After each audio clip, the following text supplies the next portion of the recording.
Hello, sir. Hello, hi. How are you? You've been working on the script for this for over 10 years. I was wondering if you could tell me what changed throughout the process. Well, they've had a sort of strange journey, really, because it went, to NBC Universal, and then with Bob Greenblatt, and then Bob went to HBO, and we followed him, and all of this stuff. And then we were just about to start filming, and COVID struck. Yeah. So we suddenly ran into the office and said, "Oh, you're all on the Dawn plane, going back to London." Of course, I wasn't sure we survived that. I mean, there were plenty of shows that didn't. Right, definitely. But anyway, we did, happily. And so, I forget how long, but about 6 months later, we were back on parade. So it was quite an elephantine pregnancy, really, with one thing and another. But anyway, here we are. Yeah, I'm glad we're here. Yeah. I guess I could also ask you, what sort of research did you think was the most useful about this part of American history? Well, I'd read a lot about the Gilded Age anyway before, when I wasn't thinking in terms of a TV show, just for my own interest. I started to get interested in sort of the Vanderbilts and the Goulds and the Carnegies and all these extraordinary people. And then I started to notice traces of the Gilded Age in New York, and I would sort of, on Fifth Avenue, really up to about 70th, most of the Gilded Age palaces have gone. There's one jewelry show, it's Cartier's, that's in an old Gilded Age palace, and they turned the ground floor into a shop. But anyway, there's one of them, I can't remember which, and there's the Frick, of course, but really you have to get up to the sort of 70s before you start seeing quite a lot of Gilded Age houses.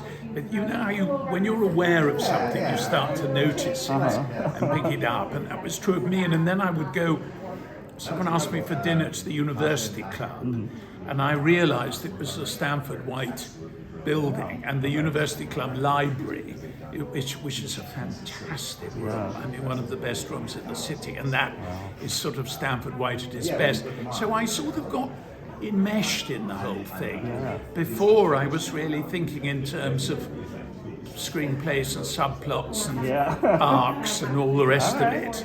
That all came later. But I've got a very good research team, and I will say what happened in New York in 1882, and they'll send me a list, and then I do a bit of investigation to find the ones that sort of work for me dramatically. So, it's a mixture, really. All filmmaking is a group activity. Okay.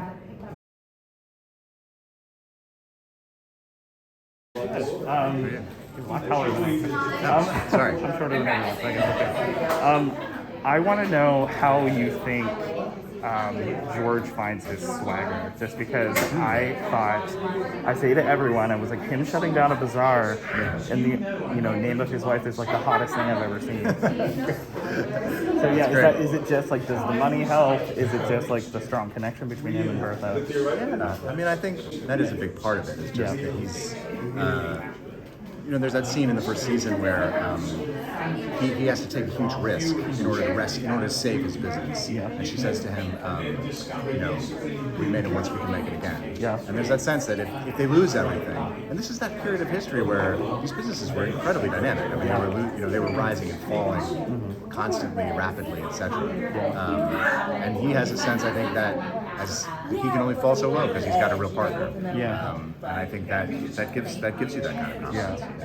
I do imagine, like, anytime that she does say, like, we can make the money again, like, it sort of soothes you as a viewer a little bit. So it's like, it'll be fine. So even if they have, abject poverty, it'll be fine. Not that that'll happen. No, and I think as somebody in that relationship, it suits you because you feel like, it's not about the money. It's not brittle, right? It's like, this thing can endure.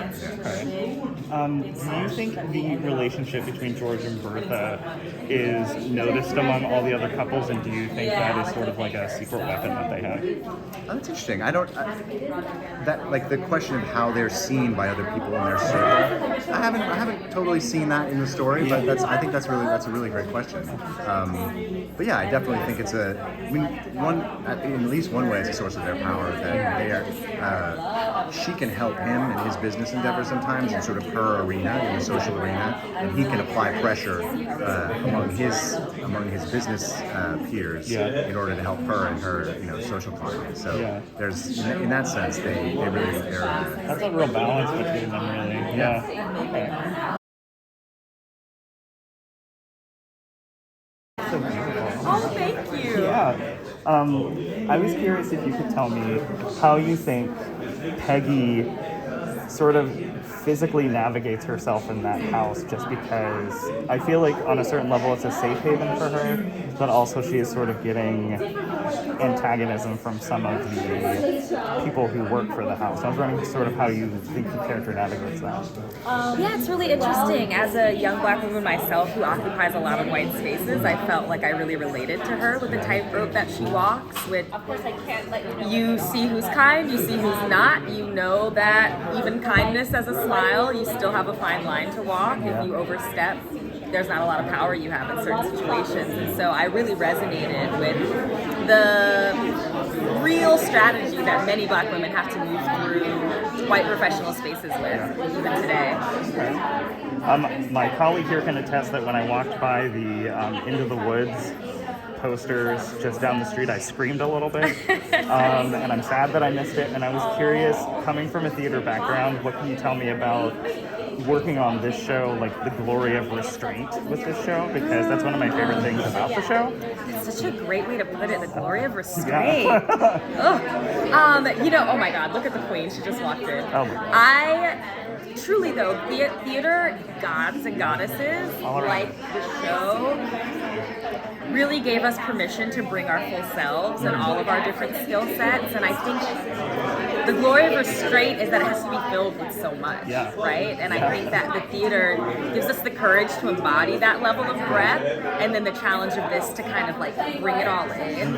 Our inner lives are all activated in a way that I think allowed those types of things to pop. Yeah, that sort of tension is there throughout the whole show, so I think that has to be sort of glorious for you guys to play that. Yeah, I'm so glad that it feels that way. Oh yeah, we're sort of big theater geeks here, so it's sort of like, we're seeing all these theater gods on a television screen, so it's really sort of... That's how I feel, working with them. Yeah, it's every episode was Michael Cerverus. It's just everyone. I'm just yelling people's names out in my living room.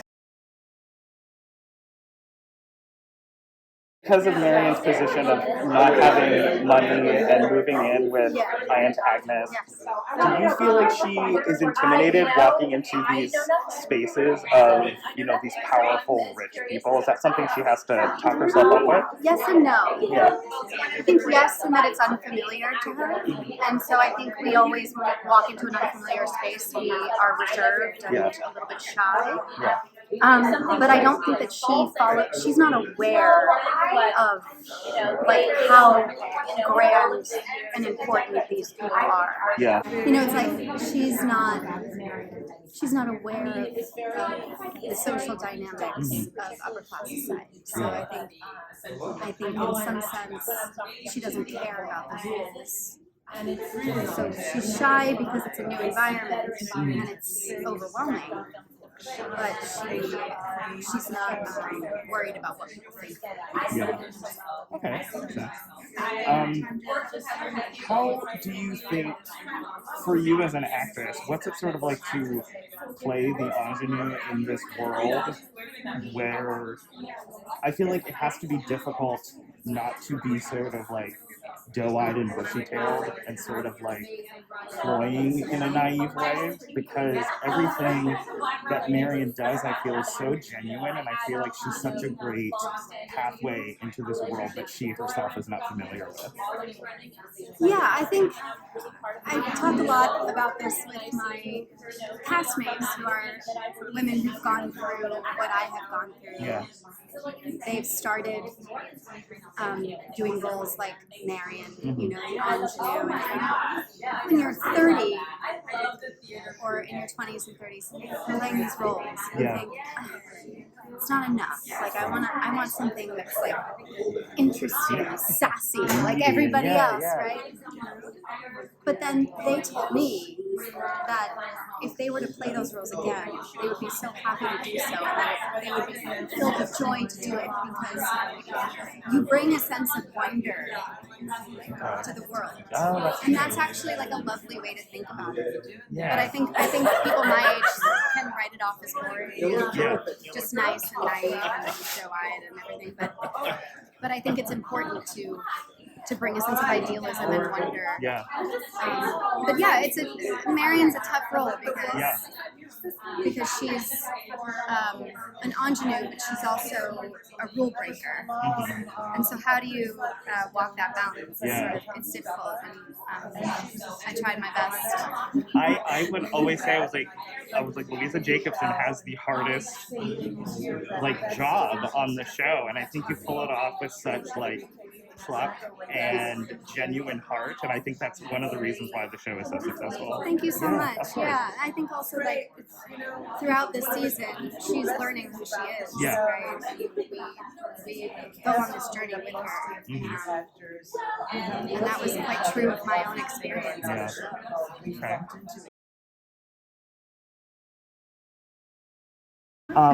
Do you think that Ada really is sort of the secret glue that keeps the house together? I mean, I think that Ada and Agnes are they're like an old married couple, and I definitely think that Ada is the more feminine of the two of them. And I think,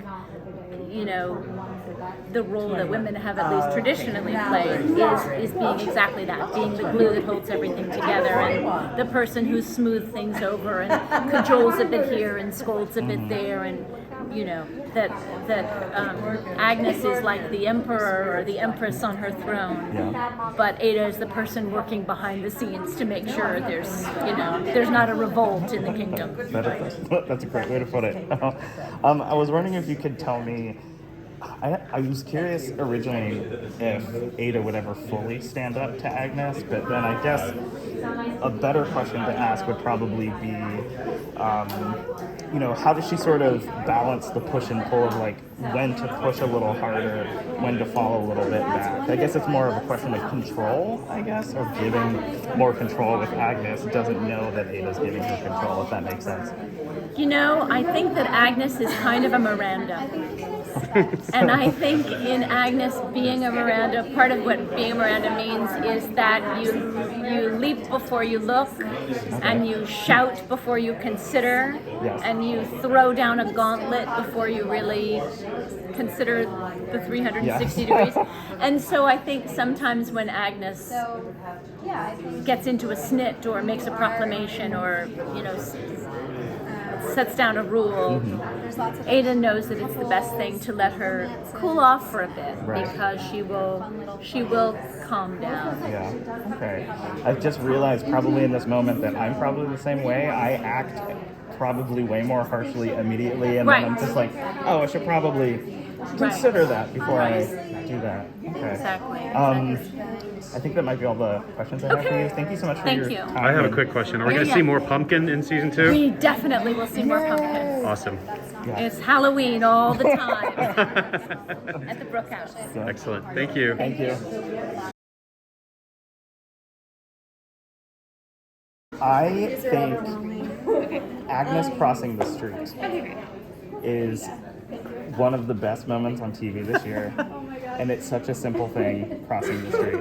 And I was wondering how you think Agnes prepared herself for walking into the room at this house that she... I didn't prepare myself. I had no idea I would walk into a dining room full of people and they'd all be staring at me, and it would be an extraordinary humiliation. The trick as an actress is you know what's coming because you've read the script. The character doesn't. But she's just utterly enraged that her butler crossed over, so she's just, and she says in the last scene, I lost my temper, something I must, I compromised myself by losing my temper and not using my reason. So she knows when she threw down that napkin and just walked across the street, that was an impulsive moment, and she paid deeply, because I think what she would find most horrifying is social humiliation. Yeah. Now, you know, when I crossed that street, there was almost a collision with the horse. That wasn't, the horse was never intended to be quite that close, but it's wonderful what the camera, the camera came in at many angles. Once the camera was following me, just at my back, but one of the shots was the camera over me. You could see her, and there's just this, boom, the horse just misses me. So It's almost like the horse was afraid of her. Yeah. Yes, he got out of my way. I think a thing that we all love about the show is I call it the glory of restraint, and I was curious how you think that restraint really informs the character and helps you as a performer in this role, just because that tension is so exciting. I know they had to keep so much contained, and it was a very, they created these rules, They created the boxes in which they inhabited, so you can't feel too sorry for them, particularly the women, but it's wonderful as an actor to have that. I always say it's rather like we're like horses doing dressage. It's very exact, and even where you look socially, it's can be you could compromise yourself just looking at someone who's not acceptable. Yeah. So it's all very calibrated and specific, and you get to do, I think, rather subtle acting because of it. We're here, in our day and age, we're so expressive, and we just run on at the mouth like I'm doing now. But a person of that age would just be very careful about how she spoke and how she presented herself, and that's curiously liberating. Yeah.